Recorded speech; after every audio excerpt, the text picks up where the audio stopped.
Hello దోస్తం, welcome to Keerthi's vibe. ఈరోజు మీకు సున్నుండలు టేస్టీ అండ్ ఈజీగా ఎలా ప్రిపేర్ చేసుకోవాలో చూపిస్తాను, చూసేయండి. ముందుగా 1 కేజీ మినుములు దోరగా వేపుకొని చల్లారేంత వరకు పక్కన పెట్టేసుకోండి. ఇప్పుడు ఒక మిక్సీ జార్లో 2 యాలకులు, అలాగే చల్లారి పెట్టుకున్న మినుములు కూడా వేసుకొని మెత్తగా గ్రైండ్ చేసుకొని ఇలా జల్లీడ్లో వేసుకొని మొత్తం జల్లించుకోండి. ఆ తర్వాత ఒక 3/4 కేజీ బెల్లం అయితే తీసుకొని బెల్లం కూడా తురుముకొని పక్కన పెట్టేసుకోండి.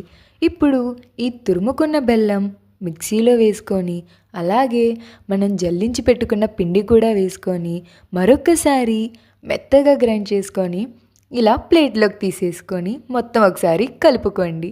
ఇప్పుడు ఒక 1/2 కేజీ వరకు నెయ్యి అయితే తీసుకొని దాన్ని కాచుకొని మనం మిక్సీ పట్టుకున్న మిశ్రమం ఏదైతే ఉందో దాంట్లో కొంచెం కొంచెంగా నెయ్యి పోసుకుంటూ మొత్తం దగ్గరికి వచ్చేంత వరకు కలుపుకొని చిన్న చిన్న లడ్డూలుగా చేసుకుంటే టేస్టీ టేస్టీ సున్నుండలు అయితే తయారైపోతాయండి. ఈ రెసిపీ అయితే నేను చేయలేదు, మా అమ్మమ్మ అయితే తయారు చేశారు.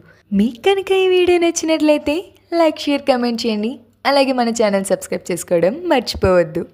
Follow for more.